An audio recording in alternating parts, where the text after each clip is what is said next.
கர்த்தராகிய இயேசு கிறிஸ்துவின் நாமத்தினால உங்களை வாழ்த்துகிறேன். இந்த வாரம் நம்ம பார்க்க போகிற தலைப்பு என்ன தெரியுமா? மனதுருக்கமுள்ள இயேசு. ஆமாம், நம்ம இயேசு கிறிஸ்து மனதுருக்கமுள்ளவர். அதைத்தான் நம்ம இன்னைக்கு பார்க்க போகிறோம்.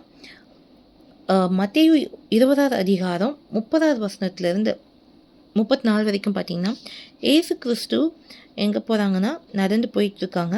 அப்போது வழி அருகே 2 குருடர் உட்காந்துட்ருக்காங்க. ஏசு கிறிஸ்து அந்த வழியை வராங்கன்னு கேள்விப்பட்டோன்னு என்ன தெரியுமா பண்ணுறாங்க? ஆண்டவரே தாவீதின் குமாரனே எங்களுக்கு இறங்கும்னு சொல்கிறாங்க. அவங்க பேசாத இருக்கும்படி ஜனங்கள் அவர்களை என்ன பண்ணுறாங்க? அதட்டுறாங்க. ஆனால் அவங்களும் ஆண்டவரே தாவீதின் குமாரனே எங்களுக்கு இறங்கும்ன்ட்டு அதிகமாக கூப்பிட்டாங்கன்னு இருக்கு. ஏசு நின்று அவங்கள தம்மிடத்தில் அழைத்து, நான் உங்களுக்கு என்ன செய்ய வேண்டும் என்று இருக்கிறீர்கள் என்றார்க்கு. அதற்கு அவர்கள், ஆண்டவரே எங்கள் கண்களை திறக்க வேண்டும் என்றார்கள் இருக்க. ஏசு மனதுருகில் அவர்கள் கண்களை தொட்டார். உடனே அவர்கள் பார்வையிலேந்து அவருக்கு பின் சென்றார்கள் இருக்க. இதில் ஒரு வார்த்தை என்னன்னா, ஏசு மனதுருகினார்னு இருக்க.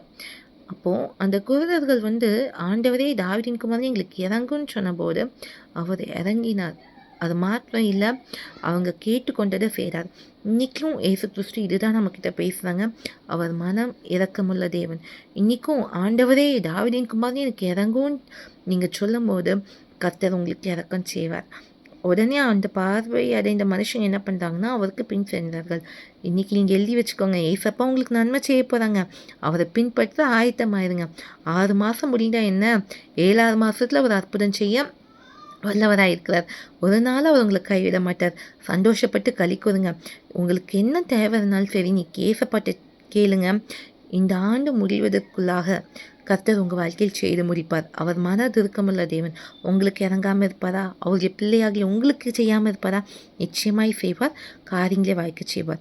ஜெர்மன்லாமா எங்கள் அன்பின் பொருளை ஒப்பிட வேண்டிய அருமையாக நாளுக்காக வேலைக்கு அணிந்தப்பா. இந்த நாளையும் அன்றைக்கி 2 குதிரர்களுக்கு மனம் இறங்கி, அப்பா அவங்களுக்கு உதவி செய்ய தேவன் எங்களுக்கு உதவி செய்யுங்க. நாங்களும் அந்த மனுஷர்களை போல உண்மை பின்பற்றி வாழ உதவி செய்யுங்க. ஏஃப்னாம் சிக்கலின் நடப்பிடாவே ஆமீன். சூழ்நிலை பார்க்காதீங்க, அற்புதங்களை செய்கிற ஏசு கிறிஸ்துவை பாருங்கள். அவரை பின் செல்லுங்க. உங்கள் வாழ்க்கையில் பெரிய காரியங்கள் அவர் செய்வார். கர்த்தருக்கு சுத்தமான இன்னொரு வீடியோவில் உங்களை சந்திக்கிறேன். கர்த்தர் உங்களை ஆசிரிப்பாராக. ஆமீன். அல்லேலூயா.